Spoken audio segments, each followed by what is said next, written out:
மதுரை வாடிப்பட்டி அருகே அதிவேகமாக இயக்கப்பட்ட தனியார் மினி பேருந்து ஓட்டுநரின் கட்டுப்பாட்டை இழந்து கவிழ்ந்ததில் 30க்கும் மேற்பட்டோர் காயம் அடைந்தனர். கூடுதல் விவரங்களை நம்முடைய செய்தியாளர் குமாரிடம் கேட்கலாம். குமார், இந்த விபத்துக்கான காரணம் என்ன?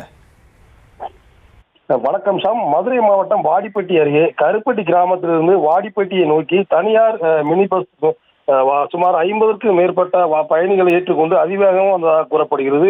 இந்த நிலையில் பெருமாள்பட்டி அருகில் உள்ள பாண்டியராஜபுரம் ரயில்வே கேட் அருகில் வந்தபோது அதிவேகமாக வந்த மினி பஸ் பேருந்து ஓட்டுநரின் கட்டுப்பாட்டை இழந்து நிலை தடுமாறி சாலையில் சுமார் 3 முறை கவிழ்ந்ததில் பேருந்தில் பயணித்த 50க்கும் மேற்பட்டோர் பலத்த காயமடைந்தனர்.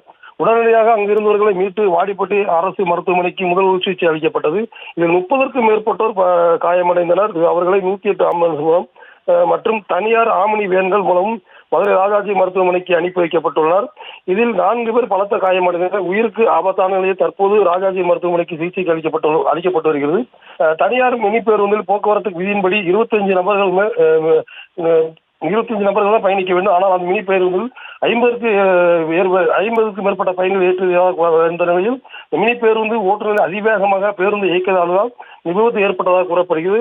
இதனைத் தொடர்ந்து சோழவந்தான் சட்டமன்ற உறுப்பினர் எம்எல்ஏ வெங்கடேசன் அவர்கள் மருத்துவமனைக்கு வந்து காயமடைந்தவருக்கு நபர்களை பார்வையிட்டு அவருக்கு முதற்கட்ட உதவிகளையும் 108 ஆம்புலன்ஸ் வருவதற்கு தாமதமானதால் தனியார் வாகனங்களும் ஏற்பாடு செய்து கொடுத்தார். மதுரை அரசு மருத்துவமனைக்கு அவர்களை காயப்பட்டவர்களை அனுப்பி வைத்தார். இந்த விபத்தை குறித்து வாடிப்பட்டி காவல்துறையினர் வழக்கு பதிவு செய்து தற்போது விசாரணை செய்து வருகின்றனர். ஷாம், விவரங்களுக்கு நன்றி குமார்.